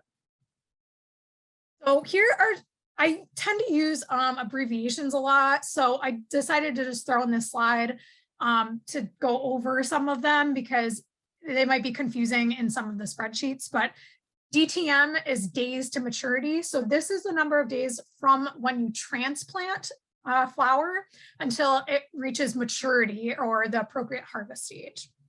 So this number is found on the back of a lot of seed packets, but like I said before, it's not always super accurate. It's a great place to start though. I plant everything in weeks to maturity, so I just kind of use these terms interchangeably, days to maturity, weeks to maturity. We're talking about the same thing here. Same with days in greenhouse, DIGH. So this is the number of days your seedling trays will be in the greenhouse from the date that you seed them until you transplant them out. So again, I plant everything weeks in greenhouse instead of days. Same thing though. I also include germination time and any hardening off time within this weeks in the greenhouse number. TP stands for transplant. THD stands for target harvest date. And THW, target harvest week. Again, THD, THW are basically interchangeable. So here is an example of my greenhouse plan. This is my favorite spreadsheet of all time because it keeps me super, super organized. But as you can see, we're still keeping with this crop product list, and you can just copy and paste this from all of your other sheets on your Excel spreadsheet right into here. And then the second part right here, you can see I have added in succession number. So we're going to talk about successions in a minute, but basically, if you're planning on doing more than one planting, I stick that right in here. You can make notes about different varieties. I don't fill it in for everything because we only plant one variety of these things, but definitely feel free to. This final number of beds needed we got from our production plan. So we just copied and pasted that right into the spreadsheet. Same with the number of plants per bed and number of plants needed. We already figured all this out from our production plan. I'm gonna go back to my laser pointer here. All right, so this harvest target week, this is the first week that we want to have flowers for that particular crop. And this comes from our marketing charts. We already did all this work. We're just taking that information, plugging it all into our spreadsheet. What's highlighted here in yellow is the information we need to plug into the spreadsheet. So our weeks or days to maturity. So adulatum usually takes about 10 weeks to reach maturity, and weeks in the greenhouse usually takes me about 6 weeks from the date I seed my adulatum to the date it's ready to be planted out. So by putting this information in, we put in our harvest target week for Adratum. We want to start harvesting it by week 29. We know it takes about 10 weeks to reach maturity, 6 weeks in the greenhouse. So we can count backwards from 29 weeks minus 10 weeks of maturity minus 6 weeks in the greenhouse. And we know that we need to start our seeds week number 13. So kind of works the other way too. Because we're starting our seeds week 13, we know it'll be in the greenhouse for 6 weeks. We know we'll have to transplant those out week number 19. So does that make sense to everyone, how we're figuring out these numbers here? So all you have to do is put in a simple formula into Excel, input your weeks to maturity, your weeks in the greenhouse, and it will calculate all of this for you. All you have to do is, fill all the way down, and it's like magic. Excel will just do all the math for you. It's super easy and convenient. So if you are kind of new at this and you don't have, your weeks to maturity, your days to maturity down yet, just use whatever's on the back of the seed packet and, maybe make adjustments depending on your climate. To put in here, weeks in the greenhouse. I have a little slide that goes over the average. It really depends on your seed starting setup. Like if you have a greenhouse or if you start all your seeds in indoors under lights, this number might differ a little bit, and it differs year to year depending on how warm it is or how much sun they get or whatever. But I have a little resource to share with you guys about where to get those numbers from later. So let's see. Jenny, I thought DTM and most seed packets are from seed starting to bloom, not transplant to bloom. Nope, they're from, most of them are from transplant to bloom. I guess some seed companies may change that, but if you're direct seeding outside, see, it gets complicated because if you're direct seeding stuff outside, which we rarely do any of that, we transplant almost everything. It's going to be different from if you start it indoors and then transplant it out. So this is why it's really important for you guys to keep track of your own records. Keep track of when you plant things and when they mature, when they're ready to be planted. So I have a spreadsheet that is just a blank sheet at the back of my record book that I have the variety, and then I write down when I actually sow it, when I actually transplant it, and when my actual first harvest is. And I keep that notebook on me all the time, and I always just jot down dates into it. And then over the winter, when I have more time, I go through and I see, okay, how many weeks was this in the greenhouse? How many weeks did it take to reach maturity? Highly recommend that you guys do the same. Okay, here is your cell size. If you guys don't have any experience with soil blocking. So, if you do soil blocking instead of using cell trays to start your seeds, just use whatever information you have, whatever you use in here. But I always start my Adratum, almost everything on our farm we use a 128 tray for, except for Cosmos and Zinnias, we use 50 cell tray for. Sometimes we use a 72 cell tray for stuff, but for the most part, it's a lot of 128 trays. And they're called 128 trays because there's 128 cells in that tray. So put in whatever you use for your different crops, and you can figure out that because you need 200 plants of Ageratum, divide that by 128 and you will get 1.56 trays. So you know that you need to start 1.5 trays of Ageratum. Now, I highly recommend putting in some sort of percent safety factor here. So if you get really bad germination, or like if you know that for example, on Celosia, we almost never get 100% germination. It's the only thing that we don't really do good at when we're germinating stuff. So I usually put in like a 30% safety factor. And then I always round up, we'll seed 2 trays of this, a whole tray of amaranthus, etc. And then I stick the spacing in here just because during the growing season, if I'm having one of my employees planting stuff out, they can kind of use this as a reference, like, yes, I'm planting this in 9 inches. And I also put the location in here. So my employees can grab this sheet of paper and say, okay, I'm planting this out into bed 28, or I'm planting this out into the Westfield number 7 bed, or whatever. You can also put notes in here as well. So this is super handy, and it doesn't take a lot of time to do because we've already done the majority of the work. Like, you already know how many beds you need of each thing, you know how many plants per bed, you know how many plants you need, you know your harvest target week, and it's just going to do the math for you to figure out your sow week and your transplant week based off of your harvest target week. So that's that. So here is just an example on calculating that. So we're going to be talking about giant binary zinnias, which pretty much every flower farmer on the planet has grown at some point. Maybe I shouldn't say that, but very popular flower to grow. And by looking at our marketing and production charts, excuse me, I know that I need zinnias starting week 32 around July 30th, and we'll need a continuous supply of them through the end of the season, through week 44, which is around when our first frost is coming. So in order to figure out when I'm going to sow everything and transplant it, I use this formula down here. So we're taking our harvest target week of week 32, minusing our weeks to maturity and weeks in greenhouse, so the time it takes for it to actually grow, and that will give us our sow week when we need to start our seeds. So here is that kind of written out. We have week 31 minus, I know it takes about 8 weeks for ours to reach maturity, and we keep our zinnias in the greenhouse for about 3 weeks. And that is going to end up giving me a sow week number 20. Because it's in the greenhouse for 3 weeks, we're going to transplant it out week number 23. So here's our result. We're going to sow these zinnias on week 20. We're going to transplant them out week 23. And then our harvest week is going to hopefully be week 31. Doesn't always come out this way. I will tell you that sometimes when you are succession sowing, you are very deeply disappointed in what ends up happening, because it is all completely dependent on the weather. It's not you if all of your successions don't work out most of the time. It's usually something that has to do with the weather.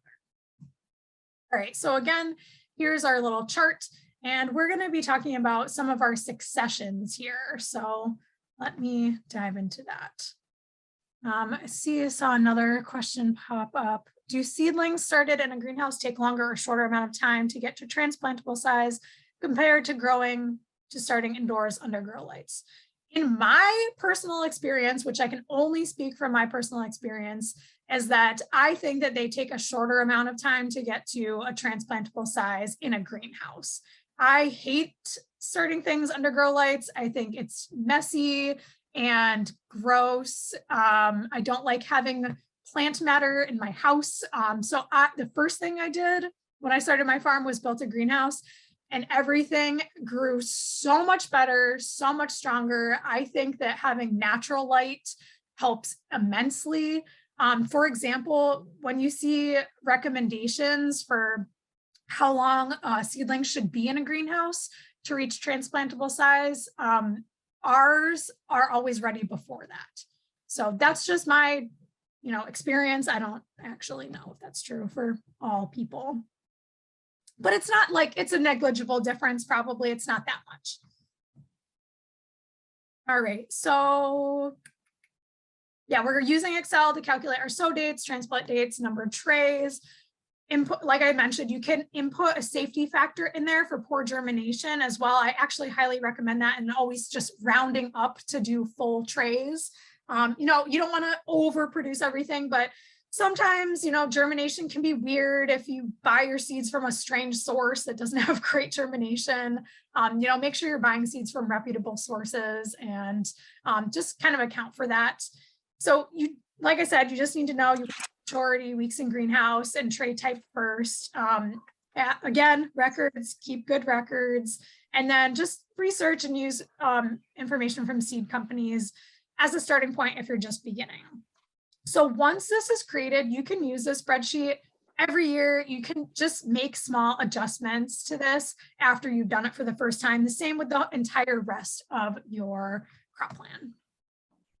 So now we're going to be talking about succession sowing, and I think we're kind of running out of time here, getting a little short on time. So I'm kind of Oh, you're fine. We are okay. Time. Yep. You've got another hour that you use if you so choose. Oh, okay. All right. So hopefully I'm not boring everyone, but Oh, you're amazing. We'll talk about successions now then. Thank you. So this is going to require a little bit of intuition and experience, but we know that we might need to do multiple plantings of different things throughout the season to have a long harvest period of quality flowers. So zinnias, for example, I'm going to keep using this. They'll produce all summer long, 8 weeks, 12 weeks, like maybe all season, depending on how well you take care of them.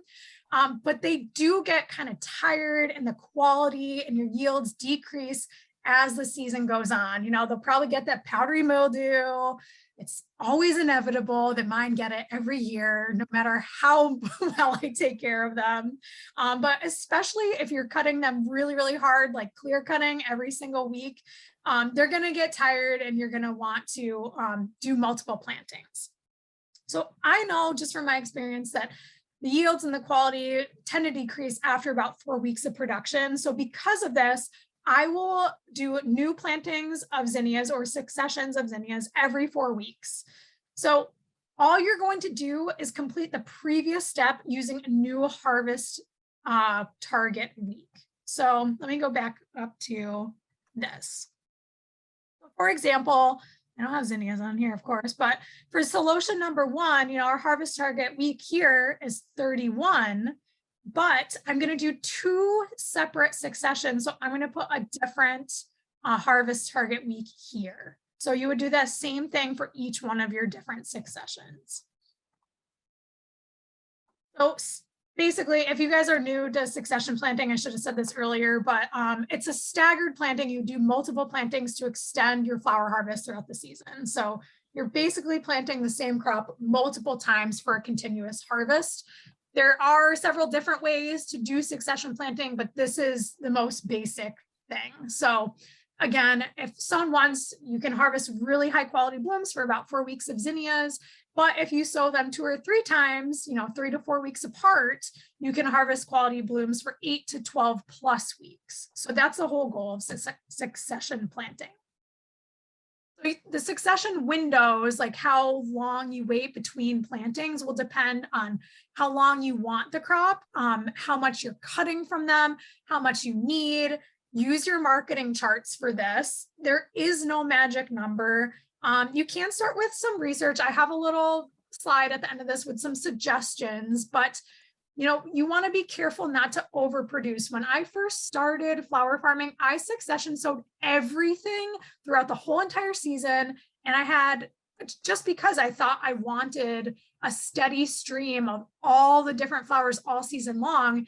And it kind of ended up being a disaster because I just had so many flowers, I didn't know what to do with them all. And it was a big waste of time and energy and money. So, you know, keep in mind that successions at different times of the year will most likely have different days to maturity and weeks that they're in the greenhouse due to different light and weather conditions. For example, sunflowers are a classic example of this. It may only take 65 days for your pro-cut sunflowers to reach maturity in the middle of summertime. You know, that's the most ideal days to maturity. But in the fall, it could take upwards of 80 days for them to reach maturity because there's less light, there's colder temperatures. So those days on the back of seed packets are like in ideal growing conditions, and we're not always planting in ideal growing conditions. So keeping good records is the only way. So here are some common succession planting intervals. Sunflowers are done typically every 1 to 2 weeks, zinnias every 3 to 4 weeks, snapdragons every 3 to 6 weeks, and so on. You guys are going to get a copy of these slides, so you'll have this. But another way you can do succession planting is to plant the same crop at the same time, but planting different varieties that have different days to maturity. So this is commonly done with sunflowers. So here's just like a little example of this. I don't want to get too deep into it, but you know, if you plant a sunflower variety that is 60 days to maturity and then plant it at the same time as a different variety that has a 70 days to maturity and a third variety that has 80 days to maturity, you're going to be getting blooms, you know, 10 days apart from these different ones because you have a 60, 70, and 80 days of maturity. So you can plant these at the same time. You can't do that with everything. Luckily with sunflowers, we have lots of different varieties that you can choose from. And then there's also like Lysianthus is really unique where there's different groups that take different times to mature. So you have early maturing varieties, mid and late maturing varieties, and you can plant them all at the same time, but they'll bloom at different times. So that's a really brief overview of succession planting, but go through your marketing charts and then look at your greenhouse plan and decide which plantings you need to split up into successions in order to have a long enough harvest window to reach your marketing goals. All right, so now moving on from those successions, we're going to talk about splitting up your successions into different plantings. So could I ask a quick question about yeah, of course. How do you succession plant your celosia? Is there a difference between the plume celosia and the crested celosia? Do you succession plant them differently? And like how many varieties do you plant? Just curious what you do and what works for you. Yeah, so I actually I used to succession sow celosia about a month apart. I think I did 2 or 3 plantings and I would plant them a month apart. But now our marketing has changed quite a bit where I only do 1 planting of plume celosia, and I do that first, and I plant them pretty much first thing in May to have those over the summertime. And then I do a second succession about a month later, and I only plant the crested or the coral type for the fall time, just because for me, I like to use the plume varieties in mixed bouquets over the summertime. And then in the fall time, I don't know why, but people love the brains in the fall. Like, I don't know if it's because they're like kind of creepy looking, like brains for like Halloween or something, but people love them in the fall and they don't sell well for me during the summertime. So that's how I do it. For our plume varieties, we basically do 3 to 4 different plume varieties or spike varieties. I kind of lump those into the same category, but I really like the Pampas plume is really nice for mixed bouquets. And then we do the flamingo feather, salmon, and the ruby parfait for the spike varieties. So typically with celosia, you can succession sow those like 3 to 4 weeks apart. But, you know, if you cut them really hard, like I found my first succession of plume celosia, when we're done harvesting them, like the first, couple of weeks, we'll cut them back really, really hard, like almost to the ground. And a lot of years we'll get a second succession from them. So that's something that you can consider as well. Does that answer your question? So just the 2. So you're saying you just do the 2 plantings now. You don't really succession plant the crested at all? No, I don't. Oh, okay. Just personally. So the way that my farm is personally, which is, we're kind of getting to be a little bit different from a lot of flower farms in the area where we really are getting away from making mixed bouquets. We don't do a lot of them anymore. We're really focusing on selling straight bunches of flowers. For me, it's more profitable. Like I said, I just hate making mixed bouquets. It's a personal preference. I know a lot of people think that I'm crazy saying that, but it's really hard for me to sell a bunch of plume celosia on its own. It just doesn't sell well, where Lysianthus or dahlias bloom at the same time, and I can sell straight bunches of that all day long. So I'm really only growing celosia as a filler in mixed bouquets, and it's just not something that we do a ton of anymore. So it all depends on your business and what you're selling a lot of and what your business plan is. So that's why it's important to do those first few steps in this crop plan. So you're not just kind of, copying someone else and doing what they're doing. It might not work for you. Yeah, that's great advice. Yeah, thank you. That's awesome. Yeah, you're welcome. Let's see. Are there any other questions in the chat before I go on? In your planning, how do you plan for something as catastrophic as a hurricane? We started flower farming 2021. Oh no, I'm so sorry to hear that. That's terrible. Hurricane Ida destroyed us. So FSA, which is USDA Farm Service Agency, has specialty crop insurance for flower farmers. I personally do not purchase crop insurance. I have a contingency plan with my financials. I keep a separate bank account. This is getting really nitty gritty, but I keep a separate bank account with emergency savings. In the case of a global pandemic or a hurricane or whatever, we have all of our operating expenses set aside for one whole season. And we do like dip into that from time to time, but we have like a contingency plan on how to basically keep operating through that. Now, if we had something like a hurricane come through and take out all of our infrastructure, that would be devastating, as I'm sure that you've experienced, but that's what liability insurance is for.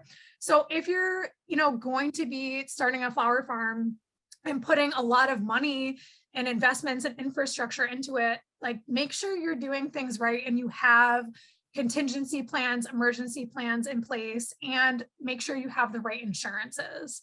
So you can't always plan for the worst case scenario, but it definitely helps to have something like that in place.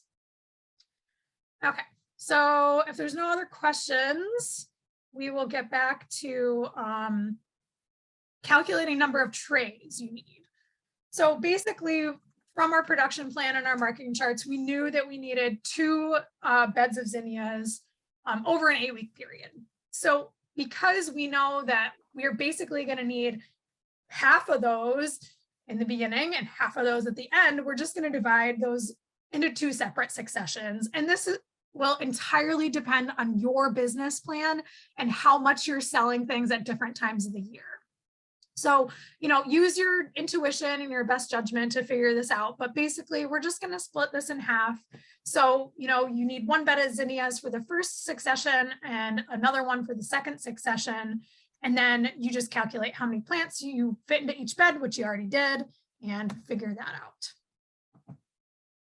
So now, because we know that we need 1 bed of zinnias for our first succession, which is 400 plants, and you're sewing into 50 cell trays, you're going to start 8 trays. And again, rounding up in case of poor coordination and anything else that you think might go wrong during that whole period while they're in the greenhouse or under lights. So I think we already talked about that. Move on. Here's that plan one more time. And then this is the most exciting part for me, which is I'm a total nerd. So I like to just take this chart right here, and in Microsoft Excel, it has a function where you can select and sort all of your data, and you can just sort it by any category you want. So I like to take this and sort it into chronological order by sow week. So what I'll do is just have everything starting at the beginning of the season, run in a big long list through the end of the season. So I think I have a slide about this. Let's see. Yeah, I do. So as you can see here, I went ahead and did that. So in this column, I have starting week 3. I can just glance on this. Like when it comes to be week 3 of the year, I'll open up my planner. I'll say, okay, it's week number 3. What do I have to do this week? Oh, I have to start eucalyptus. I have to start 3 trays of eucalyptus. I'm sorry, I looked at the wrong column. I have to start 5 trays of eucalyptus and 0 trays of lisianthus. I think that's because I made a mistake there, but week number 6, we have to start bupleurum. So I need to start 6 trays or 7 trays of bupleurum. So I really enjoy doing this. You can also copy and paste it and do all this by transplant week as well to give you an idea like, oh, I need to be checking on whatever trays in week number 15 that need to be planted out. And then I like to take all this information and then put it into a planner or something. And I'll just put, week 20 in that, week, I'll put in my planner that I need to start zinnia number 1. I need to start 8 trays of that, and celosia number 2, 4 trays of that, and etc. So that way, during the growing season, all you have to do is look at that spreadsheet or open up your planner, and it'll tell you exactly what you need to do that week. There's no doing math. There's no trying to figure it out as you're going through it. It's all ready for you during that busy season, so there's no stress or overwhelm. So, some considerations. Sorry, Jenny, Sorry, I just have a quick question about Yeah, yeah. succession planting. Do you plant each succession in the same exact bed as the previous succession?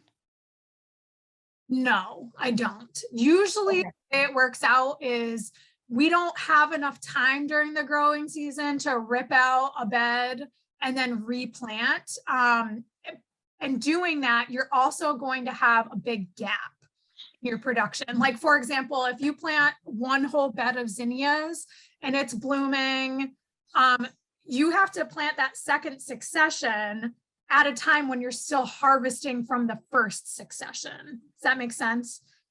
Yeah, so you reserve beds for each succession planting. Yes, exactly. So you can go, when you do your farm map, you should have already sort of accounted for that because you knew that over the whole season, you would have needed, 2 beds of zinnias. And so you already put that into your farm map in step number 3. So the space is still accounted for there.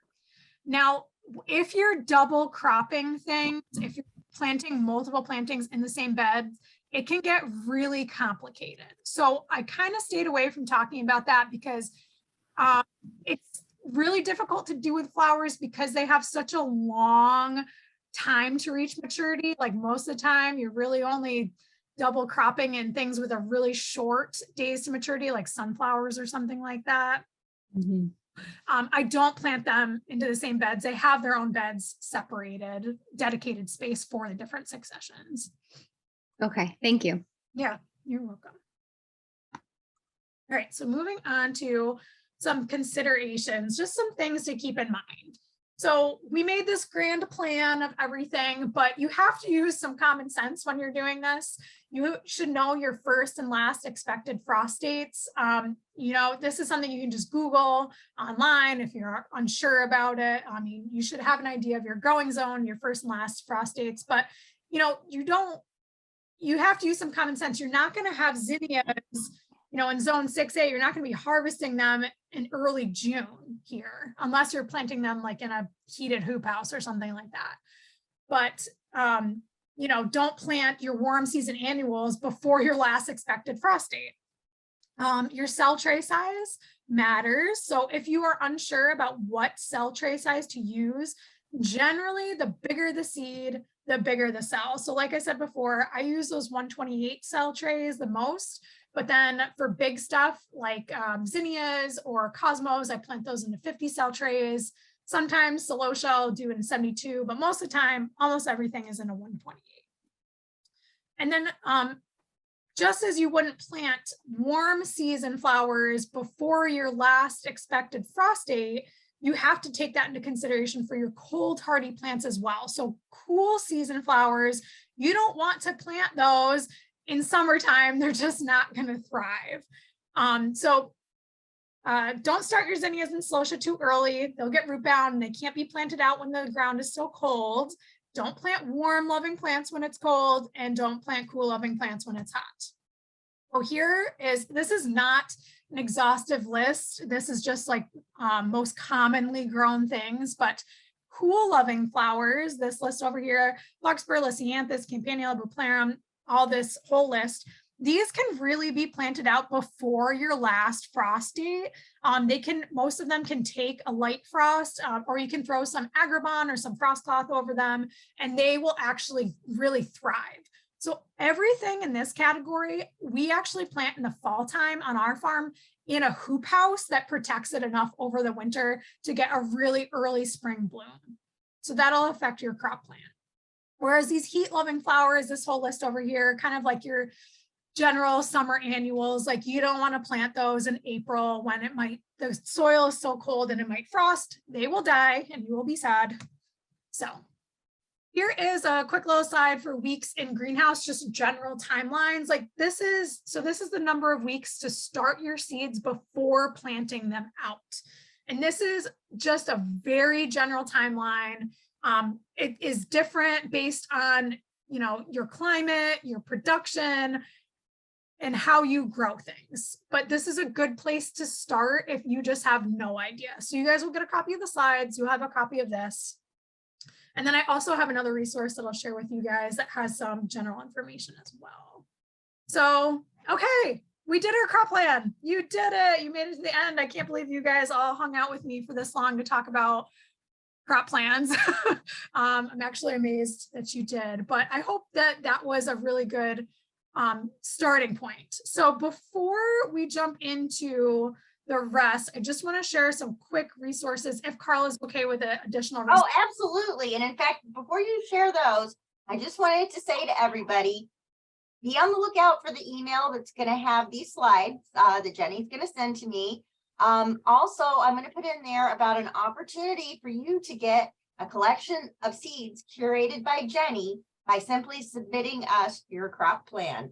And I think Lindsay and I'll review your plan. It doesn't have to be perfect. Just want to see that you're thinking about it and really learning from what you got from Jenny today. But also if we see that plan and I happen to have some extra seeds, which I have tons of, and something that I think you might want to try, or I'll throw them in too. So we're really excited to be able to offer that to you guys. So, okay, I'm sending it back over to Jenny. That's so awesome. You guys get free seeds from Carla. How amazing. You cannot say no to free seeds, and it's a No. good incentive. And Yeah, this is a really nice collection of Jenny's must-haves, which I totally agree with. Awesome. Cool. So yeah, make sure you guys do that. I'm going to go over just these additional resources quick, and then I'll answer questions at the end. I saw there was a couple in the chat box, but we'll come back to it. So let's see if I can keep going here. All right, so planning resources, Crop Planning for Organic Vegetable Growers book. This is the book I was talking about that kind of goes through these crop planning steps, step by step, and it's for vegetable growers, but the same information applies to flower farming, basically. So that's the book, and I will actually bring it up in a minute on the internet if I can figure out how to do that.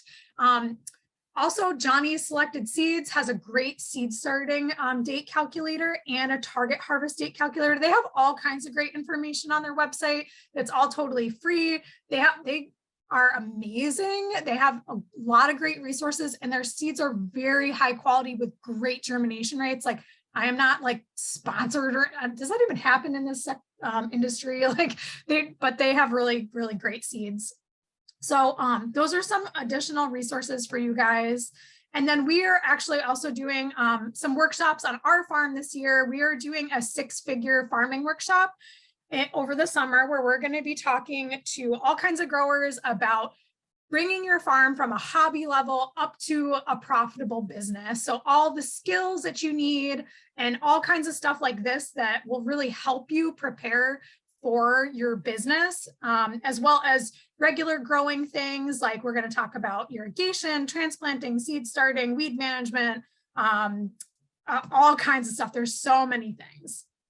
That's actually being held on our farm July 24th through the 26th. And like I said, you'll learn all kinds of stuff, and it's a really intensive in-person workshop. So we're going to be going over sales and marketing, business planning, soil nutrition, fertility, weed management, field management, irrigation, crop planning, harvest and post-harvest, analyzing profits, and then some crop-specific education. And we also have a half day that we're going to be covering everything about growing in hoop houses and hoop house management. So this is really, I'm so excited about this because there's so many online resources, but you're really missing that hands-on experience. You're going to be able to get your hands dirty, use different farm tools, install things like irrigation. You're going to get to see our hoop houses and our operation in person, learn specific farming techniques. We're going to teach you about efficiency, profitability. We're also going to do like some business planning stuff, so you can work on your own business planning and get clarity on, what you want to do.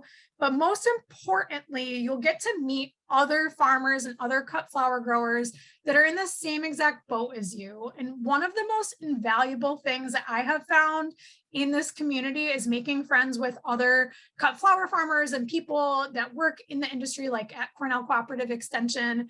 It's just so invaluable to have those people to bounce ideas off of and talk to about your trials and tribulations and successes and everything. So just really quick on that, if you guys want to learn more, if you want to sign up, you can do that right on our website. And then the ASCFG, really terrible name for a really amazing association, but it stands for the Association of Specialty Cut Flower Growers. If you're unfamiliar with it, highly recommend joining the association. It is an amazing, amazing educational association full of experienced growers, knowledge, continuing education. They have a conference every year. You have access to all of the past presentations and conference material. They have a magazine with educational stuff in it. It comes out quarterly. They do presentations every month, farm tours, but I mean, there's so much information. And my business really took off when I joined the ASCFG, so highly recommend that as well. So any questions? Let me go back to the chat here. Oh, you're welcome. Thank you. Did I get this one? How big is your seed starting greenhouse and do you heat it? Ours is 20 foot by 40 foot, so 20 feet long by 40 feet. I'm sorry, 20 feet wide by 40 feet long. And yes, it is heated. If you're going to have a seed starting greenhouse, you absolutely have to heat it. And another, just a vocabulary aside, a hoop house is technically an unheated greenhouse structure, and a greenhouse is technically a heated structure, but definitely heated.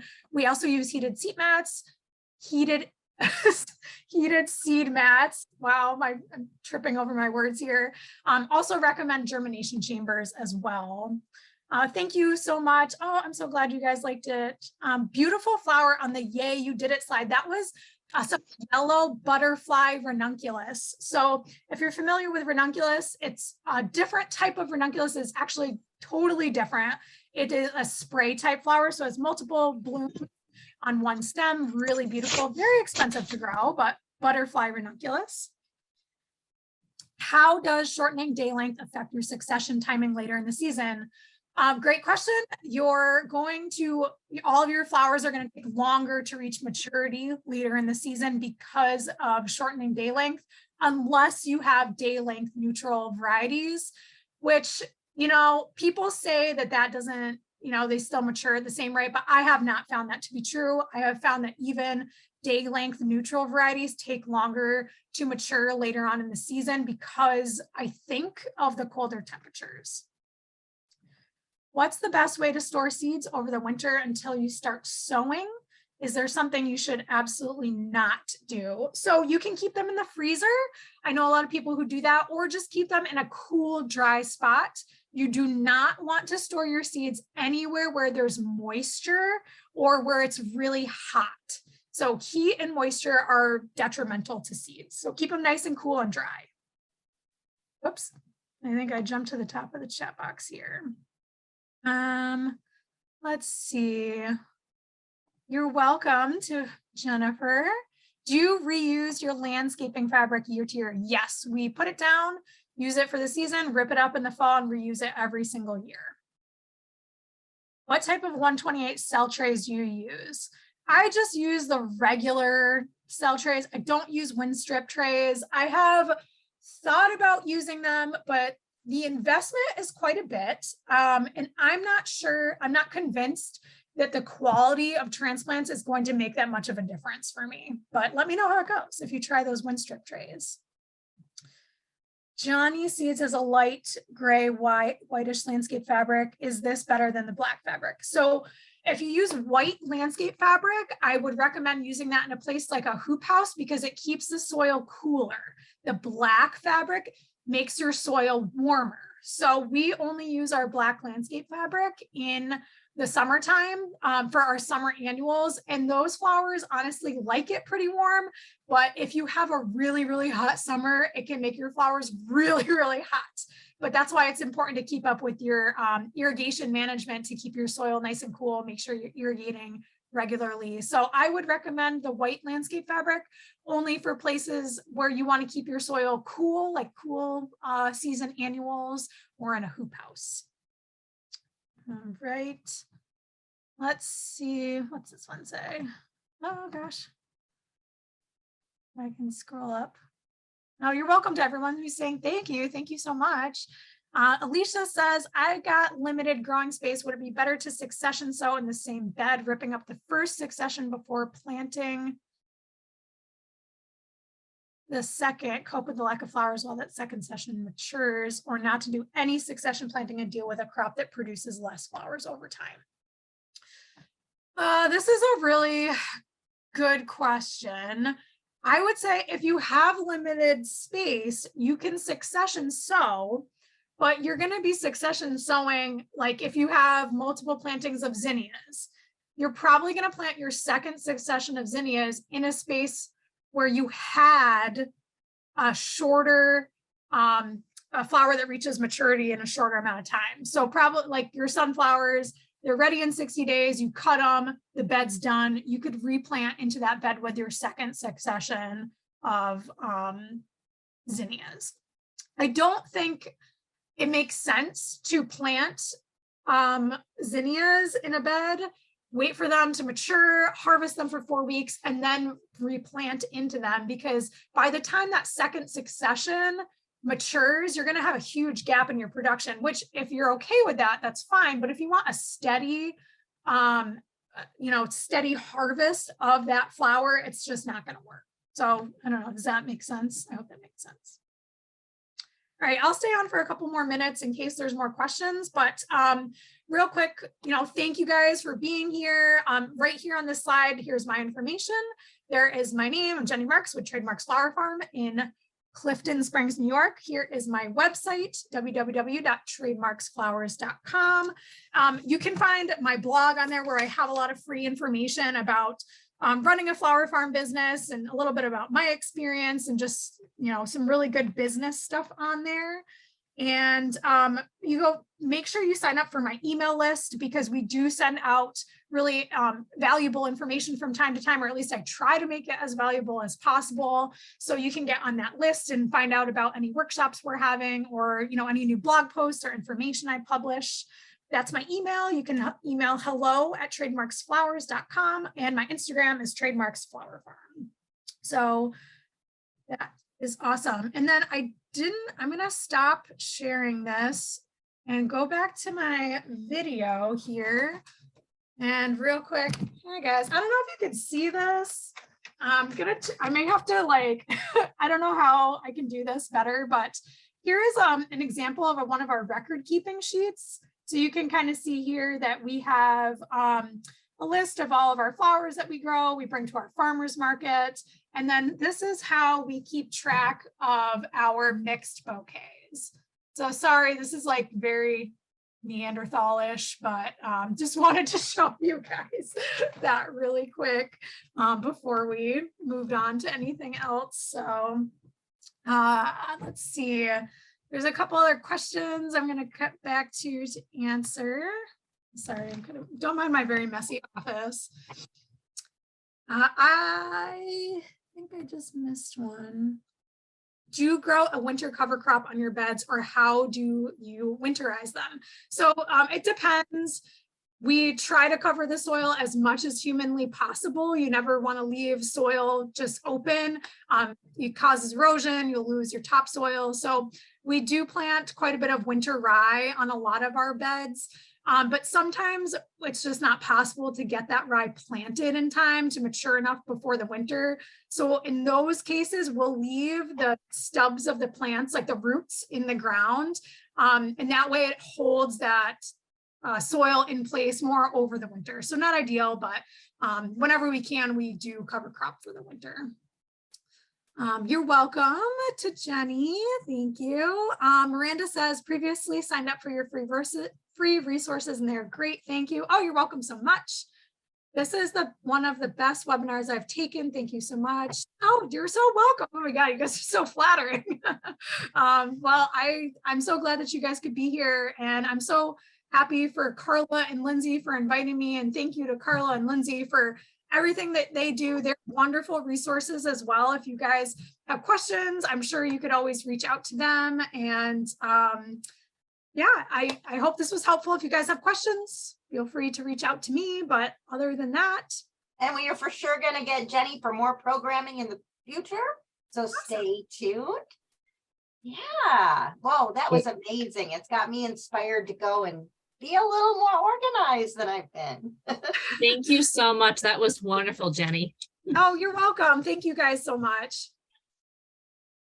Righty, well, if there's no more questions, we will go ahead and say goodbye for the day. And once again, let's all kind of, if you unmute or pick off your video, put on your video and give Jenny a round of applause, that'd be awesome. We always do that at the end of Master Gardener training, because I don't think, it's, Jenny did a great job being a presenter with like virtually. Sometimes people just, it throws them way off without that constant feedback from people's faces, but there's definitely real people here and we really appreciated it. Oh God, thank you guys. Yeah. And congrats to everybody here, just trying to make your flower farm work. I know it's really hard sometimes and it's very isolating at times, but look at all these people here. There's a whole community of folks out there trying to do it, and there's lots of resources out there and people to help. So, and we're stronger together. Yeah, exactly. All right, have a great one. All right, thank you everyone. Have a good one. Bye. Hey, where do we share the crop plans to? I will put all that information in the email that I send out, that if you registered for this class, then you'll be getting that. Awesome. Thanks, you guys. Bye-bye.